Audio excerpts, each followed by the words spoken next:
माढा तहसीलदार विनोद रणवरे यांनी त्यांच्या कार्यक्षेत्रातील अवैध गौण खनिज उत्खनन व वाहतुकीवर प्रतिबंधात्मक कारवाई तसेच गौण खनिज विषयक बाबींमध्ये करावयाची विहित मुदतीतील कारवाई असमाधानकारक असल्याचे निदर्शनास आले होते। माढा तालुक्यातील उजनी धरण कार्यक्षेत्रात मोठ्या प्रमाणात अवैध गौण खनिज उत्खनन व वाहतूक सुरू असल्याबाबत तक्रारी प्राप्त झाल्या होत्या। त्याबाबत जिल्हाधिकारी कार्यालयाने 13 फेब्रुवारी 2025 रोजीच्या पत्रान्वये संबंधितांची विभागीय चौकशी प्रस्तावित करून तहसीलदार माढा रणवरे यांच्या विरोधात निलंबनाची कारवाई करण्याबाबतचा प्रस्ताव विभागीय आयुक्तांना सादर केला होता। या प्रकरणी शासनाच्या महसूल व वन विभागाने 23 एप्रिल 2025 च्या आदेशान्वये माढा तहसीलदार विनोद रणवरे यांनी कार्यालय प्रमुख या नात्याने कामकाजावर नियंत्रण ठेवले नसल्याचे आणि कार्यालयीन तपासणीतील बाबींबाबत संधी देऊनही सुधारणा केली नाही तसेच अवैध गौण खनिज प्रकरणात योग्य प्रकारे कारवाई केलेली नसणे, खाणपट्टा मंजुरीच्या अनुषंगाने मागणी केलेला अहवाल दीर्घ मुदतीनंतर वरिष्ठ कार्यालयास सादर न करणे तसेच कार्यालयाच्या तपासणीनंतर शतकपूर्ती वेळेस सदरच्या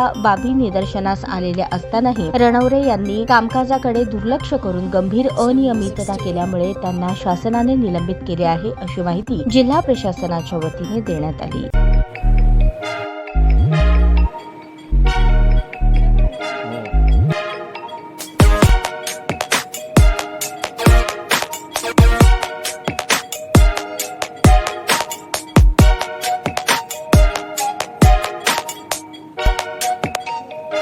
सोलापूर शहरातील सुप्रसिद्ध हॉस्पिटल म्हणजे सेंट्रल मल्टी स्पेशालिटी हॉस्पिटल मागील अनेक वर्षापासून सेवा बजावत आहे। 24 तास इमर्जन्सी सर्व्हिस, मॉडर्न टेक्नॉलॉजी, अनुभवी डॉक्टर्स तसेच अत्याधुनिक तंत्रज्ञान सुविधांनी सुसज्ज स्त्रीरोग प्रसूती विभाग, ऑर्थोपेडिक विभाग, मेडिकल विभाग आणि इतर एकमेव नाव म्हणजे सेंट्रल मल्टी स्पेशालिटी हॉस्पिटल। पत्ता गणेशपेठ शॉपिंग सेंटर, मंगळवार बाजार, सोलापूर।